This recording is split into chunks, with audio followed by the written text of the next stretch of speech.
মধ্যরাতে হঠাৎ চোখ খুলে গেলে আল্লাহ তাআলার দুইটি নাম পড়ুন, তারপরে ফলাফল দেখবেন আপনি নিজে অবাক হয়ে যাবেন।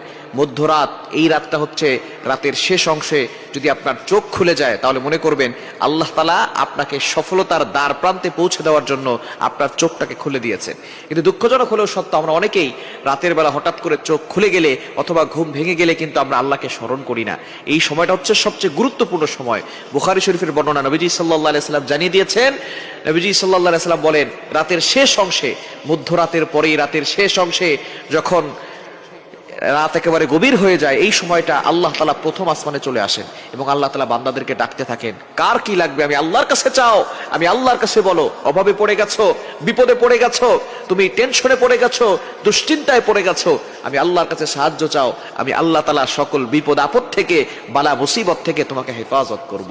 সুতরাং আল্লাহ নিজে এসে ওই সময় বান্দাদেরকে ডাকতে থাকেন। মুয়াজ্জিন 5 বার প্রতিদিন মানুষকে ডাকে, হাইয়া আলাস সালাহ, হাইয়া আলাল ফালাহ, কাম টু দ্য সাকসেস, সফলতার দিকে আসো, কল্যাণের দিকে আসো। কিন্তু একটা সময় এমন আছে যেই সময় আল্লাহ নিজে বান্দাদেরকে ডাকতে থাকেন।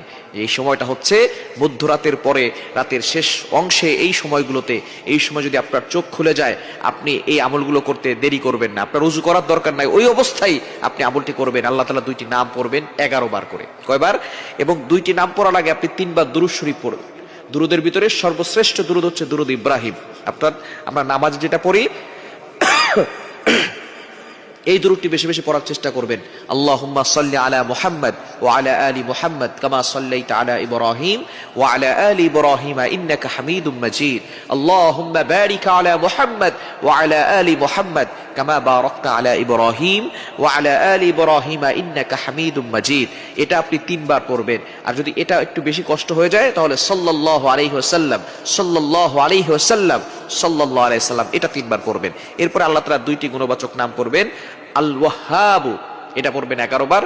আর হচ্ছে ইয়া ফাত্তাহু, এটা পড়বেন 11 বার। এই দুইটি নাম